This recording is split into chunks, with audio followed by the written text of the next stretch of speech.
क्या आपको भी टेंशन रहती है कि आपके बच्चे का वेट नहीं बढ़ रहा है या आपका बच्चा कुछ खाता ही नहीं है? तो आज इन सारी चीज़ों का सॉल्यूशन मैं आपके साथ शेयर करने जा रही हूँ। और आपको किस तरीके से आपके बच्चे का वेट बढ़ना चाहिए, कितना एक्चुअल में उसका वेट 1 साल के अंदर होना चाहिए, वो सारी चीज़ों का आज आपको मैं यहाँ पे सॉल्यूशन बताने जा रही हूँ। टेंशन जो पेरेंट्स लेते रहते हैं, आज इस वीडियो को देखने के बाद मैं गारंटी के साथ कह सकती हूँ कि आप टेंशन नहीं लोगे। और ये वीडियो भी आप बिल्कुल टेंशन फ्री होके देखिए, क्योंकि इस वीडियो को देखने के बाद आप बिल्कुल स्ट्रेस फ्री रहोगे और टेंशन से फ्री रहोगे।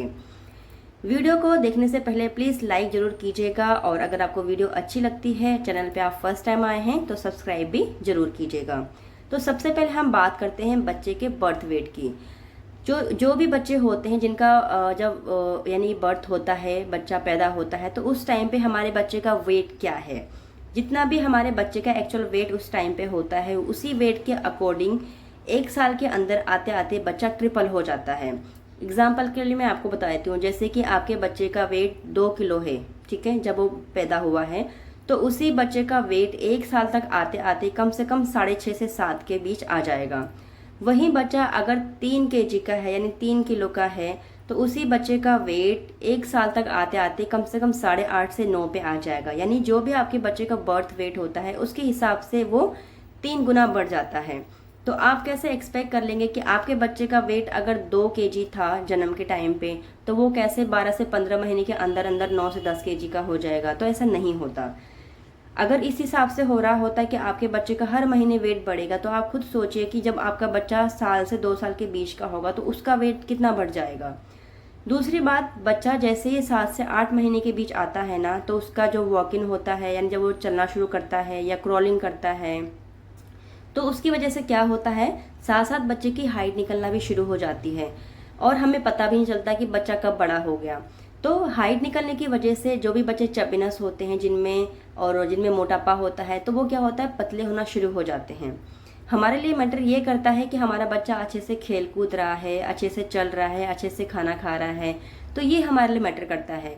दिक्कत तब होती है अगर बच्चा कुछ खाता ही नहीं है, या फिर बच्चा बिल्कुल ही अपने वेट से बिल्कुल ही कम है, कि जैसे आपका बच्चे का खाना पीना भी सही है और अच्छा खासा, मतलब उसने टाइम पे अपने माइलस्टोन भी कंप्लीट कर लिए हैं, लेकिन उसके बावजूद भी आपके बच्चे का जो वेट है वो साल भर तक आते आते भी 6 kg का है या 7 kg का है, तो वो कहीं ना कहीं एक प्रॉब्लम वाली बात है। बट हाँ, अगर आपका बच्चा अपने खाने को इंजॉय कर रहा है, अपने माइलस्टोन जो है वो कंप्लीट कर रहा है टाइम पे, अच्छे से खेल कूद रहा है और बीमार भी कम पड़ता है। कम पड़ने का मतलब होता है कि जिससे बच्चा कभी कभार 3 महीने में, 4 महीने में एक आधा बार कभी कोल्ड हो गया या हल्का सा फीवर हो गया, तो ये कहीं ना कहीं बच्चों की इम्यूनिटी को बिल्ड करता है। बट बहुत जल्दी फ्रिक्वेंटली जो बच्चे बीमार पड़ते हैं, वहाँ पे फिर वो दिक्कत करता है। दूसरी बात, बच्चे को जन्म से लेकर के कम से कम आपने 6 महीने तक तो कंटिन्यू ब्रेस्ट मिल्क ही देना है, जो कि बच्चे के वेट के लिए बहुत अच्छा रहता है। उसके बाद हम पेरेंट क्या करते हैं, बच्चों को ब्रेस्ट मिल्क बिल्कुल ही बंद कर देते हैं और उसको सॉलिड पे देना स्टार्ट कर देते हैं। सॉलिड के साथ साथ हमने बच्चों को ब्रेस्ट मिल्क भी देना है कम से कम 1 साल तक। अब बच्चा अगर आपका फूड जो है वो रिफ्यूज़ कर रहा है, तो इसके भी कई रीज़न होते हैं। हो सकता है बच्चे का आपका अभी मन नहीं हो खाने का, या आपने बच्चे को कुछ और दिया है जिसकी वजह से वो खाना नहीं खा रहा, बट इसका मतलब ये नहीं कि बच्चा आपका खाना खाएगा ही नहीं। बहुत सारे ऑप्शन हैं बच्चे को खाना खिलाने के और उसको फूड देने के, जैसे कि आप ड्राई फ्रूट्स बच्चे के खाने में ऐड कर सकते हो। अगर बच्चा आपका 1 साल से कम का है, तो आप उसको ग्राइंड करके दे सकते हो। कैल्शियम की पूर्ति करने के लिए आप बच्चे को काजू हो गया और साथ में मिलेट्स हो गया, जैसे कि रागी होता है, और ओट्स हो गया और सेरेल हो गया, ये आप बच्चे की डाइट में शामिल कर सकते हो। खाने के साथ साथ ना, जैसे ही बच्चा आपका साल भर तक आता है, तो बच्चे के वेट के साथ साथ उसकी जो है हाइट भी बहुत ज़्यादा इंपॉर्टेंट होती है। जैसे आप देखोगे बहुत सारे बच्चे होते हैं, बहुत चबी चबी होते हैं 6-7 महीने तक, लेकिन जैसे ही वो 8-9 महीने के अंदर आते हैं, तो उनका जो चबीनेस होता है वो कम होना शुरू हो जाता है। इसका रीज़न ये होता है कि बच्चे की अब हाइट निकलना शुरू होती है। तो आपने अब 8-9 महीने के आसपास आते आते ये टेंशन नहीं लेनी कि बच्चे का वेट नहीं बढ़ रहा। बस अपने बच्चे का जो खान पान है वो सही रखना है, ताकि जो उसका वेट है वो भी सही से बढ़े और जो उसका हाइट है वो भी सही से बढ़े। तो हाइट और वेट दोनों ही बच्चे के लिए बहुत ज़्यादा इंपॉर्टेंट होते हैं। इसके लिए आपने उसकी डाइट बहुत सही रखनी है, फ्रूट्स देने हैं, खाना पीना सब कुछ देना है। अब जो हमारा बच्चे का वेट है और हाइट है ना, वो सिर्फ खाने पे ही अकेला डिपेंड नहीं करता है, वो हमारे पेरेंट्स जो हम पेरेंट होते हैं या जो हमारे पेरेंट होते हैं, जैसे कि बच्चे के दादा दादी, उस पे भी डिपेंड करता है।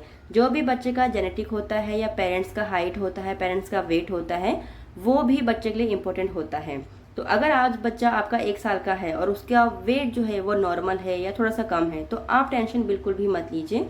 यही बच्चा आपका जब थोड़ा सा बड़ा हो जाएगा, कम से कम 1.5 साल का, 2 साल का और 3 साल तक जब बच्चा आता है ना, तो उसका एक्चुअल वही वेट आता है जो कि उसके पेरेंट्स का होता है।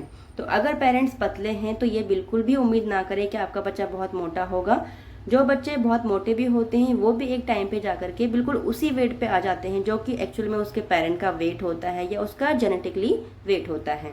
तो उम्मीद है आपको मेरा ये वीडियो देखने के बाद बहुत ज़्यादा रिलीफ भी मिला हो।